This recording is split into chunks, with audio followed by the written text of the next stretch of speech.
जी अच्छा अस्सलाम सर, सवाल मेरे जहन में ये है जी कि माशाल्लाह you have pass so successful life, एक आइडियलिस्टिक किस्म की लाइफ गुजारी है। कोई भी जो प्रोफेशनल आपको आइडलाइज करता है उसमें आपने as a surgeon very committed field, उसके साथ एडमिनिस्ट्रेशन को भी देखा। You are also involve in other activities like poetry and so many thing. अब मेरे जहन में क्वेश्चन ये है कि आपने इसको हैंडल कैसे किया?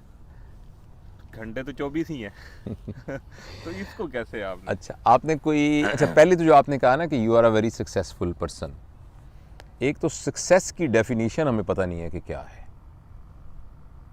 आपने क्रिश्चियन बर्नार्ड का नाम सुना होगा, जिन्होंने पहला कार्डिक बाईपास कार्डिक ट्रांसप्लांट किया था।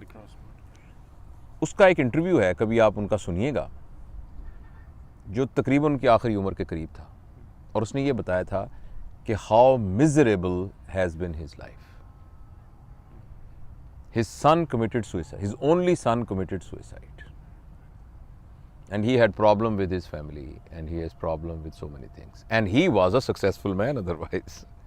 तो इसलिए पहली बात तो ये है कि हमें जो नज़र आ रहा है ना, apparently सक्सेस का कॉन्टेक्स्ट आपका अपना ही है। कुछ चीज़ें एब्सोल्यूट हैं जो सक्सेस है, बाकी सारा रिलेटिव कॉन्टेक्स्ट है कि क्या है। लिहाजा कुछ नहीं पता आपको कि जो आपको नज़र आ रहा है कि वो सक्सेस है भी कि नहीं, वो आपके नज़दीक, और क्या ऐसी कोई सक्सेस आपको मिले तो आप लेने को तैयार हैं भी कि नहीं है। ठीक है, ये तो मैंने एक ज़िमनी बात की है। बाकी आपकी बात ये बिल्कुल सही है कि अल्लाह का बहुत शुक्र है कि अल्हम्दुलिल्लाह, मतलब मैंने बहुत ज़बरदस्त ज़िंदगी अब तक गुजारी है और मैं बहुत ही उसका शुक्रगुजार हूँ। यानी जितनी मेरी कैलिबर था ना, उस कैलिबर से ज़्यादा मैंने अपनी ज़िंदगी गुजारी, ऑनेस्टली मैं आपको बताऊँ।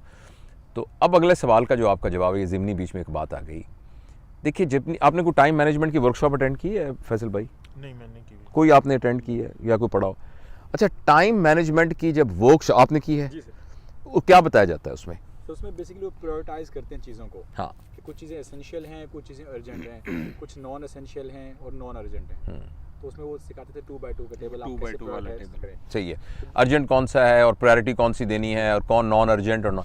अच्छा देखिए, मेरा ना इस सिलसिले के अंदर एक बिल्कुल डिफरेंट व्यू है, और ये व्यू ऑब्वियसली मेरा भी हो सकता है, मैंने किसी से और सीखा भी हो सकता है। एक यहाँ कराची के अंदर हैं सलमान साहब, वो एक चाइल्ड साइकोलॉजिस्ट हैं और एजुकेशनल साइकोलॉजिस्ट हैं। मेरा ख्याल है शायद ये मैंने उनकी भी किसी उनके आर्टिकल वगैरह में भी ये पढ़ा है, और मेरा अपना भी वैसे यही ख्याल था कि टाइम मैनेजमेंट की वर्कशॉप का जो लर्निंग ऑब्जेक्टिव है ना, जो वेस्ट के पैराडाइम के अंदर बताया जा सकता है कॉर्पोरेट कल्चर में, वो ये है कि कैसे हमने इतने टाइम में कितने ज़्यादा काम करने हैं। ठीक है। लेकिन हमारे ख्याल के अंदर टाइम मैनेजमेंट का जो हमारा पैराडाइम होना चाहिए वो ये होना चाहिए कि मैं टाइम कैसे मैनेज करूं जिससे कितना टाइम मेरा बच जाए। ये बिल्कुल ऑपोजिट है। आपकी अच्छी टाइम मैनेजमेंट ये नहीं है कि आप 24 घंटे में कितने ज़्यादा काम कर लेते हैं। आपकी अच्छी टाइम मैनेजमेंट ये है कि 24 घंटे में आप कितना टाइम स्पेयर कर लेते हैं।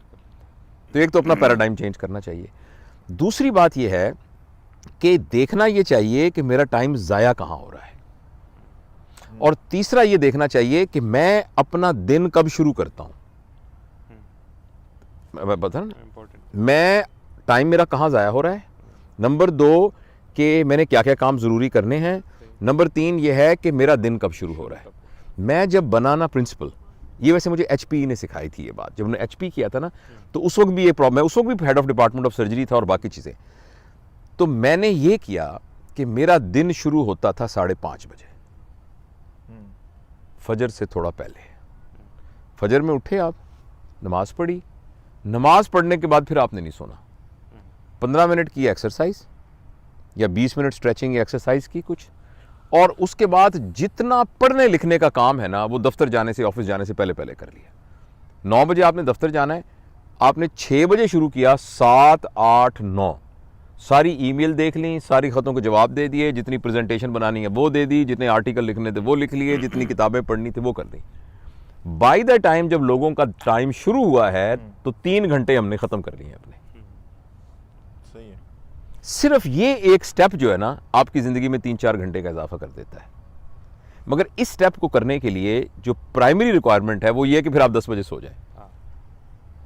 अच्छा, अगर आप अभी जायजा लेना, आपका मुझे नहीं पता, अक्सरियत 10 बजे से लेकर सोने तक का जो टाइम है वो ऐसे कामों में इस्तेमाल करती है जो बिल्कुल नॉन प्रोडक्टिव काम, प्रोडक्टिव नहीं है। Yes, definitely. नॉन प्रोडक्टिव काम है।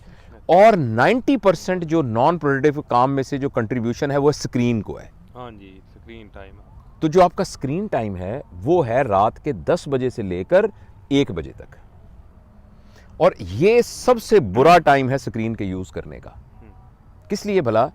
कि आपको पता है कि बीइंग अ डॉक्टर कि जो ही सूरज ढलना शुरू होता है ना, तो हमारे सर्केडियन रिदम के हिसाब से एक हार्मोन प्रोड्यूस होता है जिसका नाम है मेलेटोनिन, जो कि आपको नींद की तरफ ले जाना शुरू कर देता है। उसका पीक आता है तकरीबन 9-10 बजे। 9-10 बजे is the best time to sleep. और जब आप सो जाते हैं तो जो फौरन नींद जो आती है वो आपकी आती है थीटा पैटर्न की नींद, नॉन रैपिड आई मूवमेंट वाली स्लीप। ये पैसिव टाइम नहीं होता, इसमें आपकी बॉडी रिलैक्स कर रही होती है, आपका ब्रेन आपके सारे डाटा को उठा के आपके स्कीमा में अरेंज करके रख रहा होता है। तो जो आपने अगले दिन परफॉर्म करना है, जो आपने पिछले दिन सीखा था, वो आपके ब्रेन में ऑर्गेनाइज हो रहा होता है, और उसके बाद वो बाकी पैटर्न नींद के शुरू हो जाते हैं। और जब सुबह सूरज, आपको पता है जो पूरे दिन सूरज की रोशनी है वो येलो होती है, लेकिन जब सूरज निकलता है तो वो वाइट होती है। यानी वो जो सनलाइट शुरू वाली होती है ना, वो वाइट होती है। ये एग्जैक्टली वही लाइट होती है जो आपके मोबाइल की स्क्रीन से निकलती है, और ये अराउजल हार्मोन पैदा करती है जो ऑपोजिट टू मेलेटोनिन है। जब आप रात के 10 बजे स्क्रीन अपनी आंखों के सामने करते हैं ना जी, तो अराउजल हार्मोन तो आपका पूरा सर्केडियन रिदम डिस्टर्ब। लिहाजा एक तो आप 1 बजे सोए नहीं, दूसरा आप 1 बजे जब सोए तो आपकी वो जो नींद है वो वाली नींद नहीं है जिसने आपकी पूरी बॉडी को रिवाइटलाइज करना है। लिहाजा जब सुबह उठे हैं तो आपका दिन ही 11 बजे शुरू हो रहा है। बिल्कुल। तो एक तो की point in time management is sleeping earlier, waking up earlier. वो लगा दिया है कि आप स्क्रीन टाइम चेक कर सकते हैं, बिल्कुल। इसको सबसे कम करें। 2 बातें। तीसरा, अब हो सकता है आपके लिए एप्लीकेबल ना हो, मैं अपने लिए कहता हूँ, for the last at least lot of months I don't watch TV at all, almost none. ख़ास तौर पे ये जो टॉक शोज़ हैं और ये जो सारी चीज़ें हैं, इनकी बिल्कुल ज़रूर, हाँ, ख़बरें जानने के लिए टॉप ऑफ द आवर ख़बरें आती हैं। अब किसी टॉप ऑफ आवर की ख़बरें सुन लें। हमारे तो घर में एक वो मददगार हमारा काम करता है, अयूब उसका नाम है, तो वो शाम को मुझे रात को दूध देने आता है ना, तो मैं कहता हूँ अयूब क्या खबर है? कहता है सही, आज तो वो सिंधी है, आज तो सही ये हो गया। वो सारी खबरें मुझे 2 मिनट में सुना देता है विदाउट स्क्रीन। तो दैट्स एनफ। तो ये जो कुछ बातें हैं, इनसे आपके 24 घंटों में से बहुत ज़्यादा इसमें बरकत पड़ जाती है। तो ये कुछ बातें हैं जिनके ज़रिए, बाकी प्रायोरिटी होती है, अपनी प्रायोरिटीज़ होती हैं, आप उनको सेट कर लेते हैं, वो आपको टेक्निक सारी आती हैं। लेकिन आप दिन अगर जल्दी शुरू करें और रात को आप जल्दी आ जाएं, और दूसरा स्क्रीन टाइम अपना कम से कम कर लें।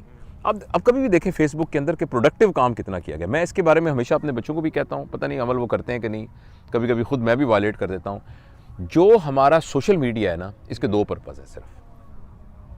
एक है इंफॉर्मेशन और एक है कम्युनिकेशन। इसके अलावा तीसरा इसका कोई पर्पज़ नहीं होना चाहिए। एंटरटेनमेंट इसका बिल्कुल पर्पज़ नहीं होना चाहिए। एंटरटेनमेंट की जगह है playgrounds, jogging courts and gyms, ये है एंटरटेनमेंट की जगह। और ये एंटरटेनमेंट के लिए आप अपने ऊपर एक पाबंदी लगा दें कि मैंने सोशल मीडिया को एंटरटेनमेंट के लिए यूज़ नहीं करना। हाँ, इन्फॉर्मेशन, आप 6 घंटे गूगल करके आर्टिकल्स निकालते रहें, आप इन्फॉर्मेशन लेते रहें, एजुकेशनल एक्टिविटीज़ करें आप, कोई बात नहीं स्क्रीन पर। और एक मैं ये भी सोच रहा हूँ कि अपने बेडरूम के अंदर ना आपको कोई ऐसा कनेक्शन करना चाहिए कि आपका मोबाइल आपकी टीवी की स्क्रीन पर नज़र आए, इंस्टेड ऑफ ये कि आपके हाथ में पकड़ा हुआ। बहुत सारी जॉइंट रिलेटेड प्रॉब्लम्स भी बेसिकली रिलेटेड मोबाइल पकड़ने के हैं। बड़ी एक, सॉरी, आई होप कुछ थोड़ा सा आंसर आपको टाइम मैनेजमेंट का समझ में।